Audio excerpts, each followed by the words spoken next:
Bonjour et bienvenue sur la chaîne des radiculteurs. Dans cette vidéo, nous allons vous présenter le travail que nous avons réalisé au cours de cette année scolaire 2017-2018. Dans notre atelier scientifique, nous travaillons sur la culture de radis dans notre potager. Cette année, nous avons principalement travaillé sur 3 problématiques. La présence d'une serre permet-elle une meilleure production de radis ? La présence d'un arrosage goutte à goutte permet-elle une meilleure production de radis ? Et l'augmentation de la quantité d'eau utilisée lors de l'arrosage permet-elle une meilleure production de radis ? Pour répondre à ces 3 problématiques, nous avons réalisé les expériences que nous allons vous présenter dans cette vidéo. Voici le schéma de notre dispositif expérimental. Les expériences seront réalisées dans 4 carrés potagers. Chaque carré est divisé en 16 petites zones. Pour tester l'influence de la présence d'une serre, nous cultiverons les radis avec une serre dans les 2 carrés potagers à gauche. Il s'agit des zones C, D, G et H. Nous cultiverons les radis sans serre dans les 2 carrés potagers à droite. Il s'agit des zones A, B, E et F.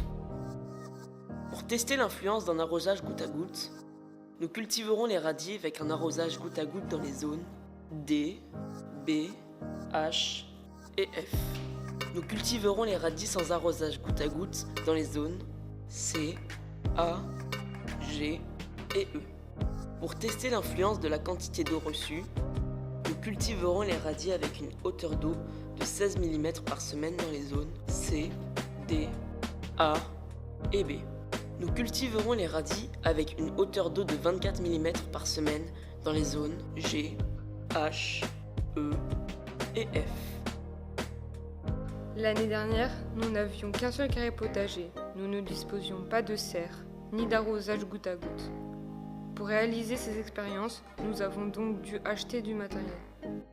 L'année dernière, notre projet avait obtenu le premier prix du concours Perrin de Bréchambault, organisé par Météo et Climat avec le soutien de Météo France. Grâce à cette récompense, nous avions reçu une subvention que nous avons pu utiliser cette année pour acheter notre matériel. Lors de la séance du 2 mai 2018, nous sommes allés au potager de notre établissement. Après plusieurs mois d'absence, de très nombreuses mauvaises herbes avaient poussé. Nous avons dû préparer le terrain avant d'installer nos nouveaux carrés potagers. La première étape a donc été d'enlever les mauvaises herbes. Nous avons donc enlevé l'herbe et nettoyé la surface. Heureusement que nous étions nombreux. Nous avons dû également aplanir le terrain. Après avoir réalisé ce travail, nous devions installer les 3 nouveaux carrés potagers. Nous avons formé 3 groupes pour le montage des carrés potagers. Lorsque les carrés potagers étaient montés, il fallait les remplir de terreau. À la fin de la séance, nous n'avions pas le temps de planter les graines de radis et de toute façon, il nous manquait de la terre pour que les carrés potagers soient remplis à ras-bord. Lors de la séance du 9 mai 2018, nous avons d'abord ajouté du terreau à ras-bord dans les 4 carrés potagers. L'étape suivante était de semer les graines de radis de 18 jours. Chacun des 4 carrés potagers étant constitué de 16 petits carrés, il fallait semer la même quantité de graines dans chacune des 64 zones. Nous avons semé 9 graines par zone et donc en tout 576 graines de radis. Ensuite, nous avons arrosé les carrés potagers en respectant minutieusement la quantité d'eau prévue pour chaque zone. Pour cela, nous avions une feuille sur laquelle il était écrit le volume d'eau que devait recevoir chacune des zones. Lorsqu'un élève arrosait une zone, il devait ensuite cocher la zone arrosée sur la feuille afin que cette zone ne soit pas arrosée de nouveau. Pour les zones devant recevoir une hauteur d'eau de 16 mm d'eau par semaine, le calcul était le suivant. Comme la surface d'un carré potager est de 1 m², une hauteur d'eau de 16 mm correspond à un volume de 16 litres d'eau. Et comme chaque carré comporte 16 zones, une zone doit recevoir 1 litre d'eau. Pour les zones devant recevoir une hauteur d'eau de 24 mm d'eau par semaine, le calcul est le suivant. Comme la surface d'un carré potager est de 1 m², une hauteur d'eau de 24 mm correspond à un volume de 24 litres d'eau. Et comme chaque carré comporte 16 zones, une zone doit recevoir 1,5 litre d'eau. L'arrosage a pris beaucoup de temps, car nous n'avions pas de tuyaux d'arrosage assez longs et il fallait chercher l'eau avec des arrosoirs dans les toilettes des élèves situés à plusieurs dizaines de mètres du potager.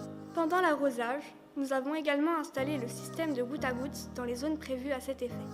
Une fois l'arrosage terminé, nous avons installé la serre sur les 2 carrés potagers concernés. Lors de la séance du 16 mai 2018, nous sommes retournés au potager. Nous avons remarqué que de très nombreuses graines avaient déjà germé. Lors de cette séance, nous devions arroser le potager en tenant compte de la quantité d'eau de pluie que les radis avaient reçue au cours de la semaine écoulée. Nous avons donc tenu compte de la pluviométrie que nous avions mesurée. Lors de cette séance, nous étions un peu plus efficaces que la fois précédente et l'arrosage a pris un peu moins de temps. Une fois que l'arrosage était terminé, nous avons réinstallé la bâche de la serre. Comme il nous restait un peu de temps, nous avons profité pour installer des rondins de bois entre les carrés potagers pour améliorer notre installation. Lors de la séance du 23 mai 2018, nous avons à nouveau mesuré la pluviométrie et arrosé les carrés potagers en tenant compte de la quantité d'eau de pluie que les radis avaient déjà reçue dans la semaine. Aurore a pris l'initiative de jouer le rôle de chef d'orchestre, de superviseur. En utilisant la feuille sur laquelle était écrit le volume d'eau que devait recevoir chacune des zones, Aurore indiquait aux élèves les zones qu'ils devaient arroser en leur précisant le volume d'eau qu'ils devaient utiliser. Et elle cochait les zones dès que celles-ci étaient arrosées. Cette organisation nous a permis de gagner beaucoup de temps. Nous avons divisé le temps d'arrosage par 2. Lors de la séance du 30 mai 2018, les radis avaient encore beaucoup poussé, mais n'étaient pas encore prêts pour la récolte. Nous avons alors répété la même méthode pour l'arrosage. Mesure de la pluviométrie, arrosage des radis, etc. Lors de la séance du 6 juin 2018, les radis étaient prêts. Il fallait que les radis soient récoltés en faisant très attention à ne pas mélanger les radis des différentes zones. Nous avions prévu des sacs poubelles sur lesquels étaient écrits les références des zones. Par exemple, les radis de la zone A étaient les radis qui avaient reçu 16 mm d'eau par semaine, n'avaient pas eu de serre, ni d'arrosage goutte à goutte. Alors que les radis de la zone H avaient reçu 24 mm d'eau par semaine, avaient été cultivés sous serre et avec goutte à goutte, etc., etc. Une fois tous les radis récoltés, nous sommes remontés dans une salle de classe. Nous avons d'abord découpé avec des ciseaux les tiges, les feuilles et les racines afin de ne garder que les radis. Il fallait ensuite laver les radis afin qu'il ne reste pas de terre dessus. Une fois les feuilles, les tiges et les racines enlevées et les radis lavés, nous pouvions alors les peser à l'aide d'une balance électronique. Nous avions un tableau pour chaque zone dans lequel nous devions reporter la mesure de la masse de chaque radis. Sur les 576 graines de radis semées, nous avons récolté 361 radis. Le travail de peser fut donc très long. Pendant que certains élèves pesaient les radis, ceux qui avaient déjà fini leur pesée nettoyaient la salle au fur et à mesure. À la fin de la séance, nous avons pu goûter les radis et en ramener chez nous.